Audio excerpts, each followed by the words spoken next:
خلیفہ ثانی حضرت عمر فاروق نے 24 لاکھ مربع میل کے علاقے پر حکومت کی۔ راتوں کو اٹھ اٹھ کر پہرا دیتے تھے اور لوگوں کی ضرورت کا خیال رکھتے تھے۔ کہتے تھے اگر فرات کے کنارے ایک کتا بھی پیاسا مر گیا تو کل قیامت کے دن عمر سے اس بارے میں پوچھ ہوگی۔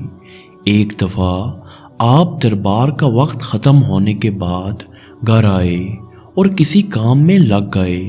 اتنے میں ایک شخص آیا اور کہنے لگا امیر المومنین، آپ فلاں شخص سے میرا حق دلوا دیجئے۔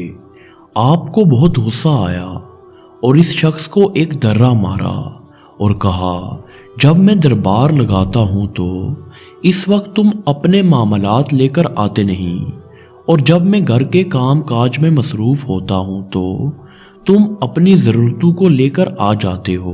بعد میں آپ کو اپنی غلطی کا اندازہ ہوا تو بہت پریشان ہوئے اور اس شخص کو جسے درہ مارا تھا بلوایا، اس کے ہاتھ میں درہ دیا اور اپنی پیٹھ آگے کی کہ مجھے درہ مارو، میں نے تم سے زیادتی کی ہے۔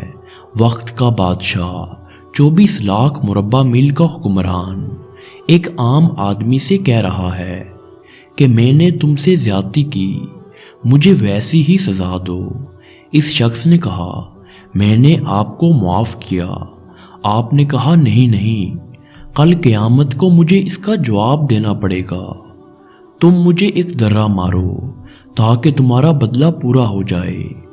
آپ روتے جاتے تھے اور فرماتے ہے عمر، تو کافر تھا، ظالم تھا، بکریاں چراتا تھا، خدا نے تجھے اسلام کی دولت سے مالا مال کیا اور تجھے مسلمانوں کا خلیفہ بنایا، کیا تو اپنے رب کے احسانوں کو بھول گیا؟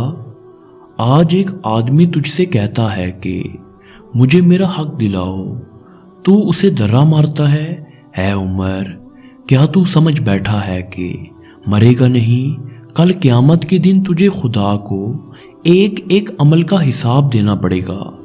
حضرت عمر فاروق اسی بات کو دہراتے رہے اور بڑی دیر روتے رہے۔